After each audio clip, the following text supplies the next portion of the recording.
नमस्कार दोस्तों, हिंदुस्तान उदय YouTube platform पे आपका बहुत बहुत स्वागत है। मैं हूं प्रदीप डवास। दोस्तों, आज एक बहुत बड़ा सवाल है। सवाल भारत की सेना के साथ जुड़ा हुआ है, उसकी अस्मिता के साथ जुड़ा हुआ है और यह सवाल भारत की सेना में काम करने वाली महिला जवानों के साथ जुड़ा हुआ है, उनकी अस्मिता के साथ जुड़ा हुआ है।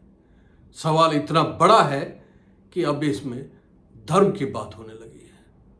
दोस्तों, क्या हमारी भारतीय सेना में काम करने वाली महिला जवान, अफसर, अधिकारी, क्या वो आतंकवादियों की बहनें हैं? क्या वो आतंकवादियों की बहन है? ये बड़ा सवाल है। और अगर नहीं है तो फिर किसी की हिम्मत कैसे हो जाती है भारतीय सेना की महिला जवानों को, अधिकारियों को, अफसरों को आतंकवादियों की बहन कहने का?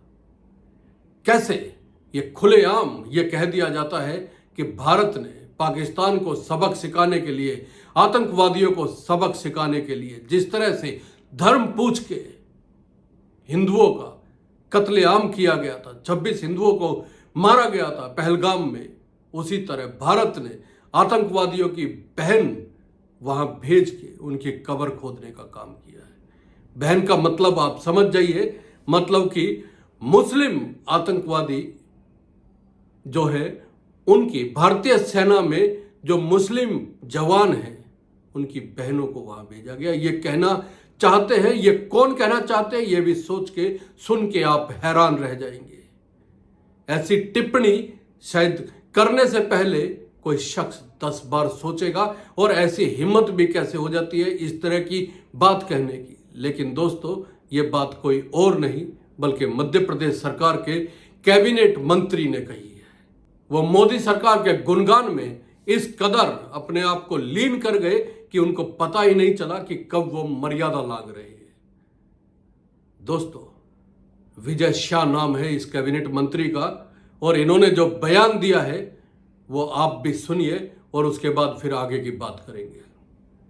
जिन्होंने हमारी बेटियों के सिंदूर उजाड़े थे, वही कटे पिटे लोगों को हमने उन्हीं की बहन भेज करके उनकी ऐसी की तैसी करवाई। एक बार मोदी जी के लिए जोरदार ताली बजाएं।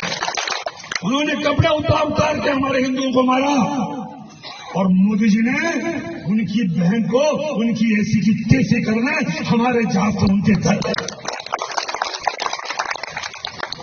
अब मोदी जी कपड़े तो उतार नहीं सकते थे, इसलिए उनके समाज की बहन को भेजा कि तुमने हमारी बहनों को अगर विधवा किया है तो तुम्हारे समाज की बहन आके तुम्हें नंगा करके छोड़ेगी। देश का सम्मान, मान सम्मान और हमारी बहनों का सुहाग का बदला तुम्हारी जाति की, समाज की बहनों को पाकिस्तान भेज करके कोई ले सकता है। और उन्होंने कहा था, देखा आपने किस तरह से ये बोल रहे हैं कि भारतीय सेना ने और मोदी जी ने और सरकार ने आतंकवादियों की बहनों को भेजकर उनके खात्मे का काम किया है। दोस्तों, बेहद गंभीर बात है ये, बेहद गंभीर सवाल है ये।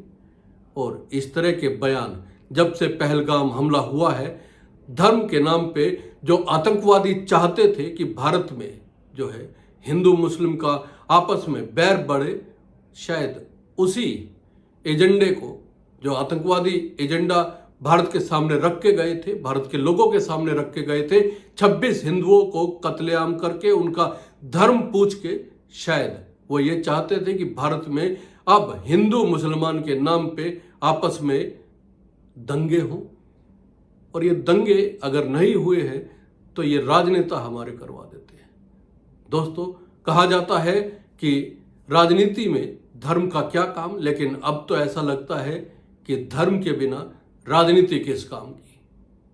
और यही वजह है कि अब तमाम राजनीतिक दलों के लोग जो है धर्म की आड़ लेकर अपने आप को बड़ा नेता साबित करने की कोशिश करते हैं और फिर उसके लिए किसी भी हद तक क्यों ना जाना पड़ जाए, वो इसमें नहीं हिचकिचाते हैं, वो इसमें कोई उनको शर्म नहीं आती है और बिना शर्म के बेझिझक होकर किसी भी तरह का वो बयान दे देते हैं।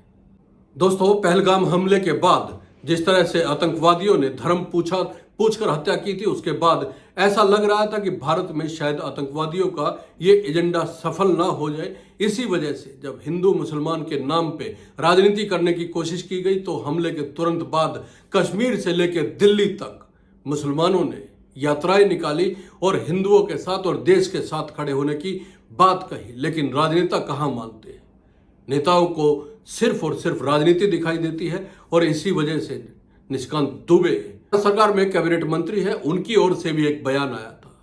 वो बोले कि आजकल कलमा सीख रहा हूं, यानी कि वो भी कहीं ना कहीं ये जताना चाहते हैं कि अगर इस देश में हिंदू सेफ नहीं है तो फिर उसके लिए मुसलमान ही जिम्मेदार है। दोस्तों, राजनीति में धर्म की आड़ लेके आगे बढ़ने का ये सिलसिला अब हर एक दल में लागू हो चुका है। हर दल किसी न किसी सूरत में अपने आप को किसी एक वर्ग विशेष का हितैषी बताता है। ऐसे लोगों को क्या कहा जाए, आप कमेंट करके जरूर बताइएगा।